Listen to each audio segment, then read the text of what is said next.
The forest never slept. It breathed, sighed, and whispered, even when the moon hung still and cold above the ridges. Every rustle carried a story, every echo carried warning. Yet for Arlen Voss, the sound of life was no comfort. It was a reminder of what he had taken from it. He sat by the dim fire outside his cabin at the forest's edge, sharpening a dull knife more out of habit than need. Sparks hissed into the night. Behind him, the woods shifted like a restless sea, shadows moving against deeper shadows. A low wind slipped through the pines, carrying the distant call of a wolf. The cry curved through the night, long and sorrowful, and Arlen froze. That sound once filled him with the thrill of the hunt. Now hollowed him out. He looked up. The stars above Arvin Forest were faint tonight, dimmed by a thin layer of mist rolling from the valley. It crept toward his cabin in slow, pale waves. He let out a tired breath. "You still call for the dead," he murmured, speaking to no one. "And I still listen." The years had carved lines into his face, not just from age but from guilt. His hands were rough, his eyes tired but sharp, the look of someone who'd seen too much and survived anyway. He wasn't an old man, yet his spirit carried the weight of one. The villagers once called him Arlen the Tracker. Now they called him something else, the Wolf's Man. Few dared visit his side of the forest anymore. Inside the cabin, the air smelled of herbs and resin. The walls were lined with makeshift shelves stacked with salves, dried plants, and bits of bone, not trophies but tools. A wounded hawk perched near the window, its wing wrapped in linen. It blinked at him, calm, trusting. Arlen set down the knife and checked the bandage gently. "You'll fly again," he said quietly. "That's more than I can say for most things out here." He poured himself a cup of bitterroot tea and sat back, listening to the crackle of the fire. Nights like this were long and heavy. Sleep rarely came easy. When it did, it came with memories he tried to bury. Lyra's face always returned first, her laughter, the way her hair caught the sunlight, and the scream that tore through the trees the night the wolves came. He remembered the snow, red against white, and the eyes of the beast that had taken her. He had tracked that wolf for days, killed it with his bare hands, and believed vengeance could fill the hole inside him. It hadn't. Nothing had. He'd kept hunting after that, killing every wolf that dared cross the valley, until one day he found a cub tangled in a trap. Its leg was bleeding, eyes wide with terror. It had whimpered, not snarled. When he raised his blade, something in him broke. He freed it and watched it limp away. That night, he buried his weapons and built this cabin, his self-imposed exile at the border between man and nature. Another howl drifted through the mist. Closer this time, Arlen stood, hand on the doorframe. The forest had grown quieter since sunset. Too quiet. Even the owls had gone still. He grabbed his lantern and stepped outside. The air was cold, thick with the scent of pine and distant rain. His boots sank softly into the earth as he walked toward the tree-line. The mist thinned, revealing the old hunting path winding into darkness. He hadn't set foot there in months. Something snapped, a twig, somewhere ahead. He lifted the lantern, its glow slicing a narrow beam through the fog. "Who's there?" His voice echoed faintly. No answer, just a drip of water from the branches, and a faint rustling sound, deliberate, cautious. Arlen's muscles tensed. He reached for the knife at his belt, more instinct than intent. Then came a sound he hadn't heard in years, a low, steady growl.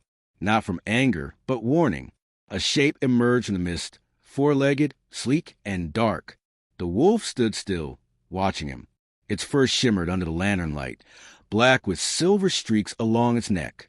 Its eyes burned amber, deep and intelligent. Arlen's breath caught.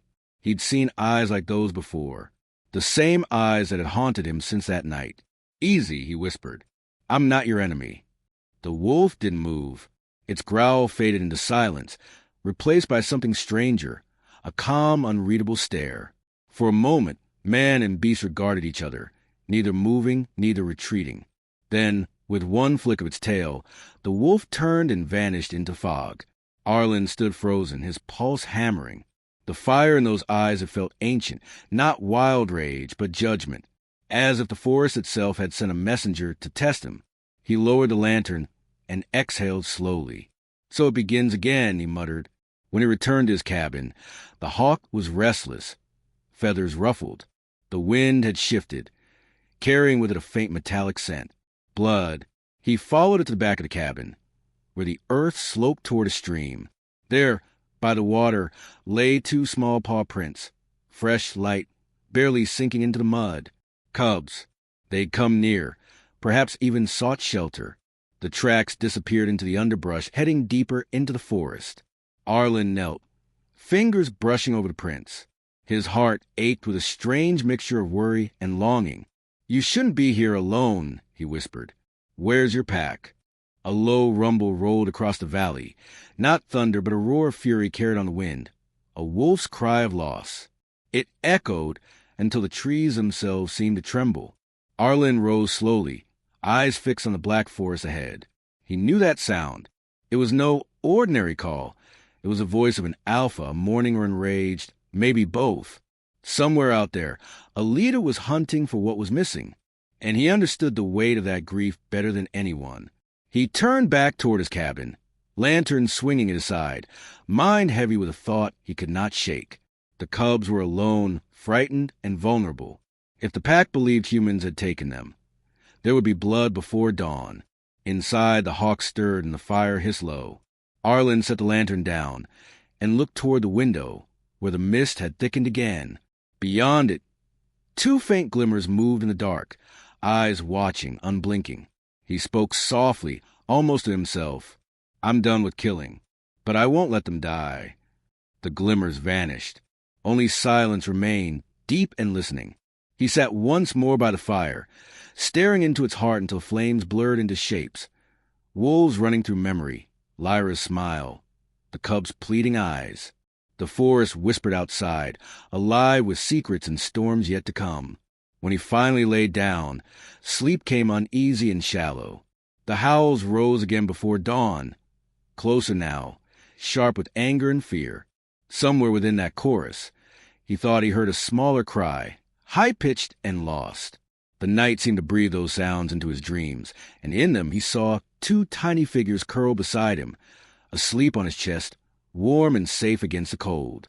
He woke with the dawn, not knowing if the dream had been warning or promise. But the prints by the stream were still there, and deeper than before. Dawn bled softly through the mist, staining the forest silver and pale gold. The fog clung to the trees like breath on glass, shifting as the sun tried to push through. Arlen stepped out of his cabin with his bow slung over his shoulder, not for killing, but for warning. He hadn't hunted in years, but old habits returned whenever the woods grew restless. And today, everything in Arvin Forest felt restless. The air held that electric tension before a storm. The crows were silent. Even the wind seemed to wait. He crouched near the stream behind his cabin. The paw prints he'd found last night were clearer now, pressed deep in damp soil. 2 small sets, light, close together, uncertain. Cubs. He could tell from the stride. They were tired, limping perhaps. The tracks led upstream, vanishing into a thicket of ferns. He studied them a long moment, then whispered, "Still close." He followed the trail slowly, careful not to break a branch or disturb the air. Every sense was awake. He felt the pulse of the forest, the hum of insects, the crackle of dew, the soft murmur of running water. The scent of pine mixed with something else, faint musk, wild and young. Then came the sound he was listening for, a whimper, thin and trembling. He froze. It came again, closer now, followed by a rustle of leaves. He moved forward, parting the undergrowth. There, beneath a fallen log covered in moss, 2 small wolf cubs huddled together. One was pale gray with eyes like wet stone, the other darker, with a streak of silver down its back. Both were shivering. The smaller one's leg was caught in a snare, an old wire trap, probably set by villagers hunting rabbits. Arlen knelt, heart twisting. "Easy, little ones," he murmured. "I'm not here to hurt you." The cubs backed away, baring tiny teeth, their growls no louder than the purr of a cat. Fear, pure and instinctive. Arlen knew that look, the kind that came from pain, not malice. He slowly set down his knife beside him and held up empty hands. I'll free you, and then you can decide what I deserve. He reached for the wire, moving with care. The cub whimpered as he loosened the snare, and blood welled around the wound. Arlen's voice softened. I know, just hold on. When the last loop came free, the cub jerked back, dragging its leg but no longer trapped. It huddled against its sibling, panting. Arlen didn't move. He stayed there in the wet grass, watching them breathe, feeling something raw and ancient stir inside him. The forest was silent again, too silent. A branch cracked behind him. He turned slowly, hand instinctively reaching for the knife he'd left on the ground. Standing 10 paces away, half-shrouded by mist, was a wolf, not large, but lean and watchful. Its coat was russet brown, its eyes wary and bright. A scout, perhaps sent by the pack. The wolf's gaze darted from Arlen to the cubs, then back to him. Arlen didn't move. They're alive, he said quietly, though he knew the wolf couldn't understand the words. I freed them. The scout tilted its head, sniffing the air. Then, with a low rumble, it turned and vanished into the trees. Arlen exhaled slowly, realizing his hands were trembling. So they know, he whispered. They'll come for them.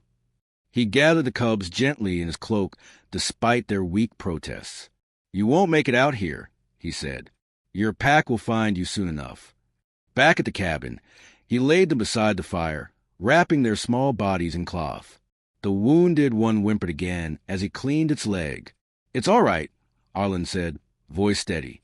Pain means you're alive. He crushed herbs into a paste and pressed it onto the wound. The cub tried to pull away, but he held firm until the bleeding stopped. The other watched him intently, eyes wide with suspicion but no longer afraid. When he finished, he sat back and studied them. They were so small, so fragile, and yet their eyes carried the wildness of the mountains, the same wildness he'd once sworn to destroy. He poured a little milk into a bowl and pushed it toward them. The gray cub sniffed first, then began lapping weakly. The darker one followed after hesitation. For a moment there was peace, 2 tiny lives eating beside the man who once killed their kind. He leaned back, exhaustion heavy on his shoulders. You shouldn't trust me, he said softly, but I'll earn it. Outside the light shifted, the sun hidden behind gathering clouds. The forest dimmed again, the air thick with warning. Arlen glanced toward the door. Something was moving out there, unseen but powerful. The scout hadn't gone far. It had gone call others. He rose and checked his supplies. Bow, arrows, herbs, a half-broken lantern. He wasn't preparing for battle. He was preparing for consequence. If the pack came, they would not come quietly. The cubs stirred, curling closer to the fire. Arlen looked down at them and felt a sharp pang of protectiveness. You've started a war without knowing it, he murmured. But maybe one worth fighting. A knock echoed, soft but deliberate, on the cabin door. Arlen's body tensed. No one from the village ever came this far. He grabbed his knife and stepped toward the door, opening it just a crack. Arlen, came a rough voice. It was Herrick, an old friend, one of the few who still spoke to him. The man looked uneasy, rain dripping from his beard. You've heard them, haven't you? The wolves. Arlen nodded. I've heard. They're close, Herrick said, glancing past him toward the forest. Too close. We found a stag torn apart near the river. The tracks, too many to count. They're hunting again. They're searching, Arlen said quietly. For what? Arlen hesitated. They're young. Herrick's expression darkened. You've seen them? Arlen didn't answer. Herrick stepped closer, lowering his voice. If the pack thinks we took their cubs, they'll come for us all. The elders want to set traps again. Poison. You know what that means. I know. Arlen's jaw tightened. And I also know what vengeance will bring. Herrick studied him for a moment. You're hiding something, aren't you? Arlen's silence said enough. Herrick's eyes widened slightly. You have them. Arlen met his gaze. They're injured. I'll return them once they're strong enough to walk. Are you mad? The pack will smell them here. You'll bring them straight to your door. Maybe that's what needs to happen, Arlen said. Maybe they need to see not all men kill. Herrick shook his head, fear edging his voice. You'll die for that kind of faith. Then it's a better death than the one I've been living. The two men stared at each other, the weight of years of loss hanging between them. Finally, Herrick turned away. If you're right, I hope they see it before it's too late. When he left, the silence returned, heavy, pressing. The cubs stirred again, sensing the unease. Arlen sat beside them, the firelight flickering over his face. Your kin will come, he said softly. I don't know what they'll do when they find you here, but I won't run. The smaller cub yawned, curling into his cloak. The darker one blinked at him once before resting its head beside its sibling. Watching them, Arlen felt something he hadn't felt in years, fragile hope. Outside, the mist thickened again, curling like smoke between the trees. Somewhere in the distance, a single howl rose, deep, resonant, and close enough to rattle the windows. The Alpha had entered the valley. Night came without stars. Clouds smothered the moon, and the forest turned into one endless shadow. The air was thick, electric, and humming with danger. Arlen could feel it, the silence before fury. Inside his cabin, the cubs slept near the dying fire, their soft breathing steady and innocent. He sat by the window, sharpening an arrow, though he had no intention to use it. Habit was a comfort when fear couldn't be. Then it came, a sound that froze the blood in his veins. A howl, deep and raw, echoed through the forest. It wasn't a simple call. It was a command, a cry of mourning and wrath. Every creature went still. The trees seemed to hold their breath. Arlen set down the arrow, eyes narrowing. The Alpha, he whispered. The fire crackled weakly, throwing shadows that danced on the walls.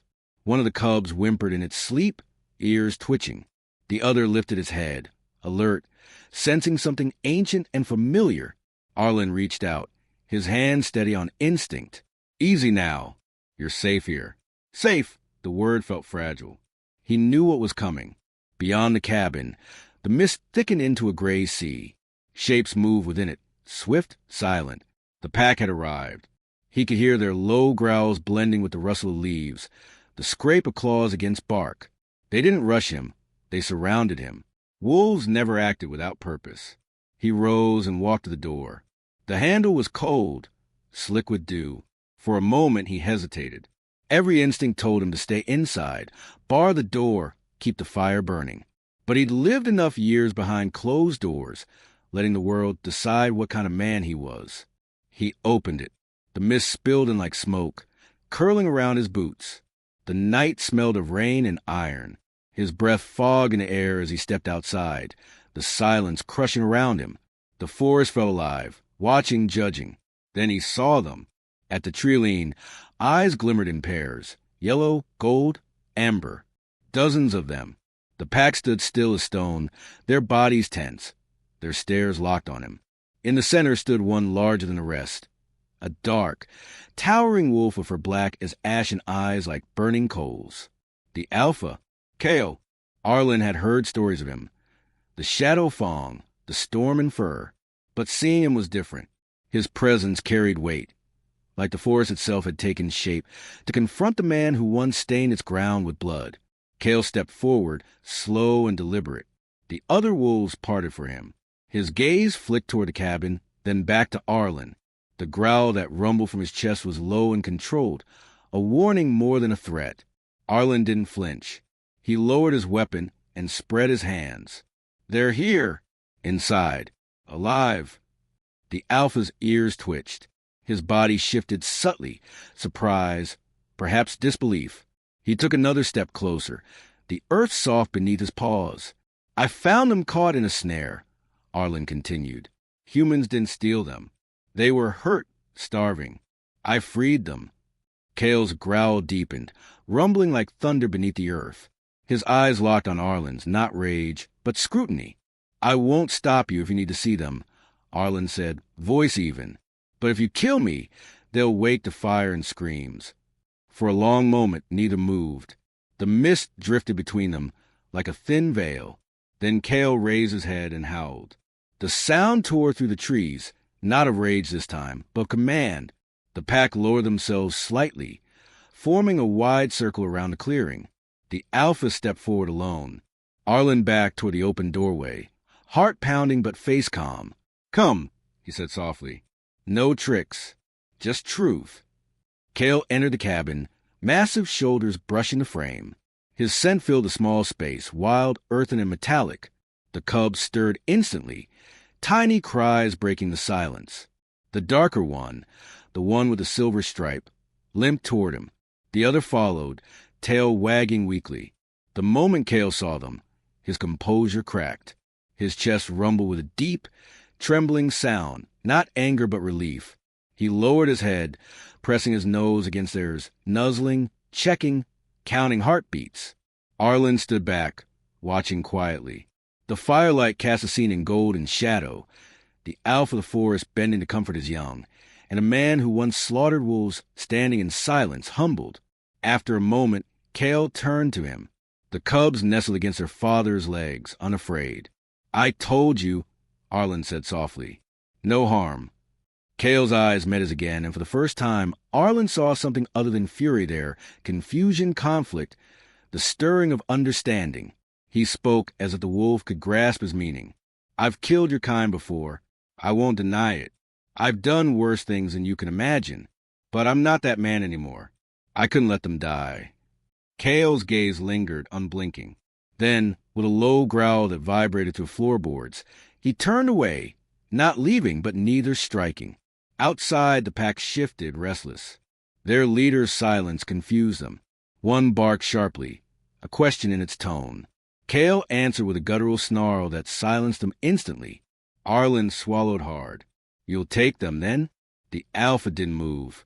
His head turned once more toward the cubs, then toward the fire, then back to Arlen. Slowly, deliberately, he stepped closer until his massive form stood inches from the man's chest. Arlen didn't retreat. The wolf sniffed the air, circling him once, muscles rippling beneath the dark fur. Arlen could feel the heat of his breath. The raw power coiled in every step. One strike could tear him apart. Yet Kale didn't attack. Instead, he stopped beside him and looked toward the cubs again, a sound like a sigh leaving his throat. In that moment, Arlen understood. "You can't take them yet," he murmured. "They're weak. The leg still bleeds. If you move them now, they won't survive the night." Kale's eyes flicked to the wounded cub, then back to him. A pause stretched long and tense. Finally, the Alpha lowered his head, not submission, but decision. He would wait. Arlen nodded once. "Then I'll heal them. You have my word." Kale turned and padded to the doorway, standing halfway between the forest and the man's home, a living boundary line. His pack waited beyond, silent and watchful. The cubs yawned and nestled closer to the fire, the smaller one's paw twitching. The Alpha's gaze softened for an instant before the wild mask returned. Arlen whispered, "You've lost as much as I have, haven't you?" Kale didn't answer. He didn't need to. The understanding between them was raw and wordless.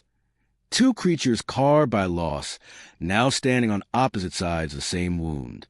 The night stretched on. The wolves remained outside, guarding the cabin from shadows. Inside, Arlen fed the fire and cleaned the cub's wound again. Each time he glanced at the doorway, Kale was there, silent, patient, eyes glowing faintly like embers. For the first time in years, Arlen didn't feel alone. When dawn finally broke, the mist lifted and revealed paw prints circling his cabin. The Alpha was gone, but his promise lingered. In the silence, in the still air, in the two cubs asleep by the fire. The forest had fallen silent, an uneasy calm that hung between the trees. Every creature seemed to hold its breath, sensing a shift in the air. Something primal, something sacred. The moon hung low, pale silver bleeding through the mist, painting the clearing where it had all begun. Aiden stood near the remnants of the campfire, its dying embers whispering faint sparks into the cool night. His hands trembled as he wiped the soot off his face, eyes still wide for what he had witnessed. Wolves that didn't attack, but watched him with human-like understanding. Especially him, the Alpha, that towering creature whose golden eyes had burned through him like molten fire, testing every beat of his heart. The cubs still slept beside him, their small bodies pressed against his chest, as if he were part of their pack. He had stopped trying to move them, Something told him that doing so would break an unspoken trust. And now, in the shadows beyond the clearing, glowing eyes flickered, dozens of them waiting. Then out of the mist, the Alpha stepped forward. Aiden froze. The great wolf was enormous, his coat a storm of silver and black, scarred from years of survival. Each step was deliberate, carrying the weight of a leader who commanded respect. His breath came out in steady, cold plumes, his eyes fixed not on the human, but on the sleeping cubs. "They came for me," Aiden whispered under his breath, his voice barely audible, but they found their own instead. The Alpha stopped a few paces away, ears twitching. For a heartbeat, no one moved. Then, slowly, Aiden lowered his gaze, not out of fear, but instinctively, as if acknowledging a higher presence. "I didn't harm them," Aiden said quietly, his tone steady now. "They were lost and cold." He hesitated. "They trusted me." The Alpha tilted his head, nostrils flaring, scenting truth. Around him, the pack shifted uneasily. Growls rumbled through the night, low and cautious. But one look from their leader silenced them. The Alpha's eyes softened just slightly, the way a father looks upon something unexpected, something both strange and sacred. Suddenly, one of the cubs stirred.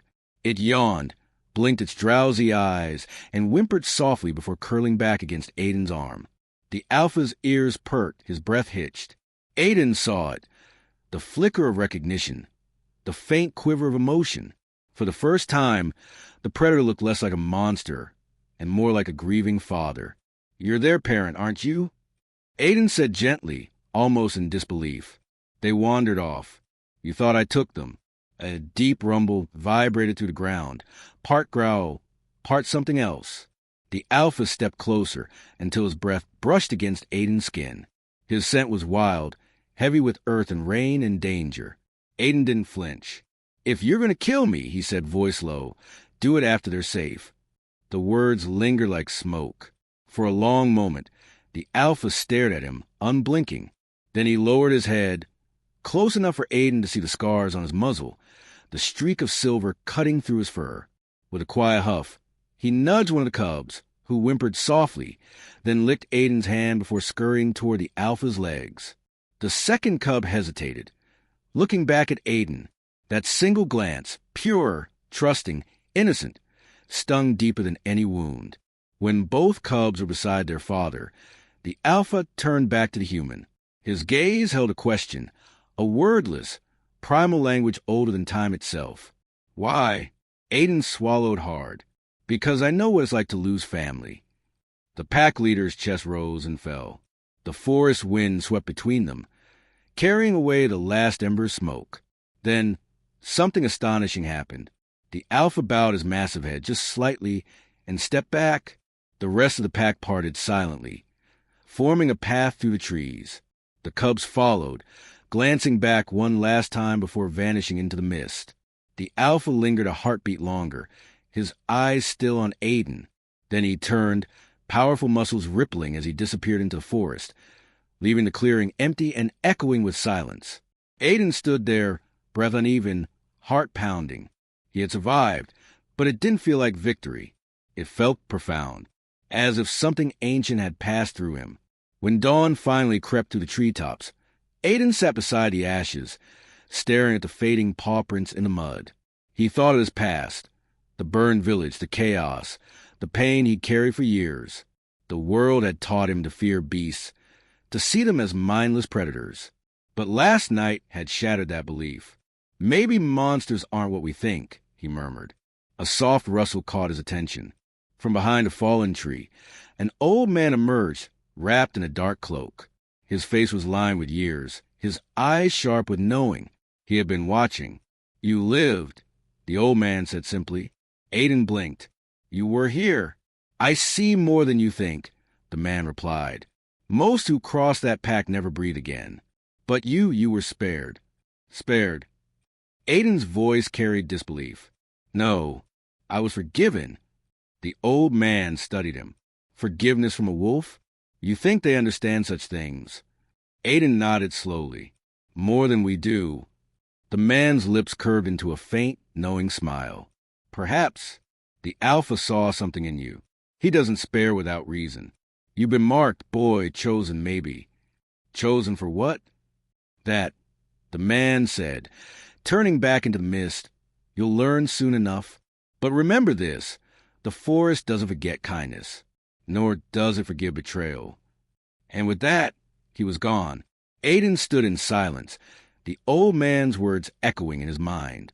Somewhere deep within, he felt the faint pull of destiny, the sense that his encounter with the wolves wasn't an end, but a beginning of something far greater. The forest never truly slept. Even under sunlight, it breathed, alive, ancient, whispering secrets through its rustling leaves. Days had passed since that night, yet Aiden still felt the Alpha's gaze burned into his memory. Every time the wind sighed through the branches, he half expected to see those golden eyes staring back at him.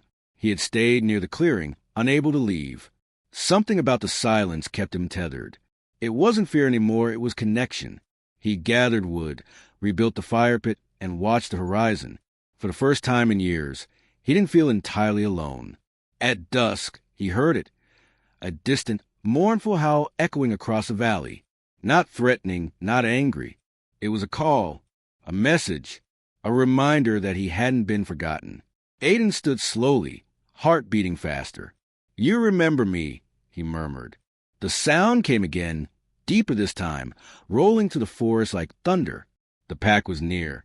But beneath the haunting melody, Aiden sensed something off, a note of distress woven into the howl. He slung his satchel across his shoulder and followed the sound, moving swiftly through the underbrush. The forest grew darker with every step, shadows lengthening, branches clawing at his clothes. The air carried the scent of rain and blood. When he reached the riverbank, he froze. Tracks, fresh, large, and deep, led toward the water. And there, on the far side of the river, he saw chaos. Two wolves from the Alpha's pack lay injured near the rocks. One was limping, fur matted with blood. The other struggled to stand. Across from them, human footprints trailed away. Men armed, hunters. Aiden clenched his fists. No! He crossed the river without hesitation, the cold water biting into his skin. Kneeling beside the wounded wolf, he reached out cautiously. "Easy," he whispered. "I'm not here to hurt you." The creature snarled weakly, then recognized the scent. Its breathing slowed, and it lowered its head in pain. Aiden tore a strip from his shirt, pressing it gently against the bleeding flank. "They came after you, didn't they?" he said softly. "The hunters." Behind him, a twig snapped. He turned sharply. 3 men emerged from the trees, their rifles gleaming in the fading light. Their leader, a broad-shouldered man with a scar across his jaw, sneered. "Well, what do we have here?" The wolf lover himself. Aiden straightened, his body tense. "They weren't attacking anyone," he said. "You ambushed them. Those beasts killed livestock," the man spat. "They're dangerous. We're doing what needs to be done." Aiden's eyes hardened. "You didn't see what I saw. They're not monsters." The man laughed bitterly. "You've gone soft. Wolves don't change. They hunt, they kill. That's all they know." "Then maybe it's humans who need to change," Aiden said quietly. The hunters raised their guns. "Step aside," the leader warned. "You've got one chance to walk away." Aiden didn't move. "If you fire, you'll have to shoot through me." For a heartbeat, no one spoke. The only sound was the river's restless current. Then a low, bone-deep growl rolled through the forest, so deep it vibrated the ground beneath their feet. The hunters froze. Out of the mist, the Alpha appeared. The great wolf's eyes blazed with fury, his presence commanding silence. The pack followed behind him, limping, wounded, yet ready to fight. Aiden stepped aside slowly, understanding this wasn't his battle to lead. The Alpha advanced, head low, teeth bared. The hunters panicked, stumbling back. One fired a shot. The bullet struck a rock and ricocheted into the water. The sound was deafening. In an instant, the pack surrounded them. The hunters dropped their weapons, trembling. The Alpha didn't strike.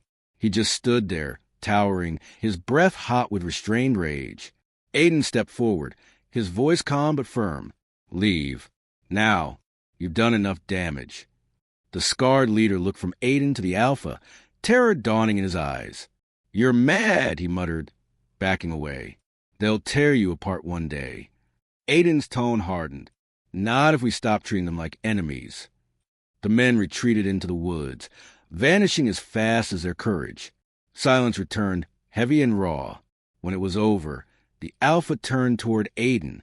His chest heaved from the confrontation, his golden eyes fierce yet steady. Aiden met that gaze and spoke softly. "You could have killed them, but you didn't." The Alpha huffed, then bowed his head slightly.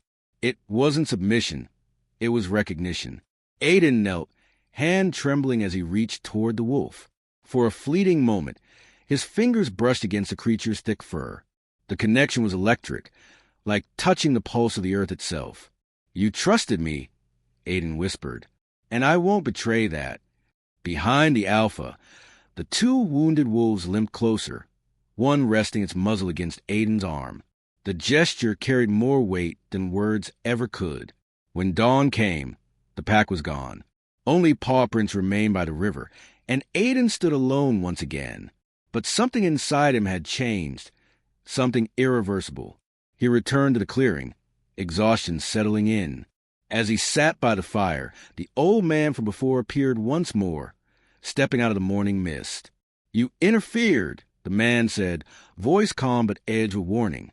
"You stood between the wild and mankind." Aiden met his gaze. "If I hadn't, more blood would have been spilled."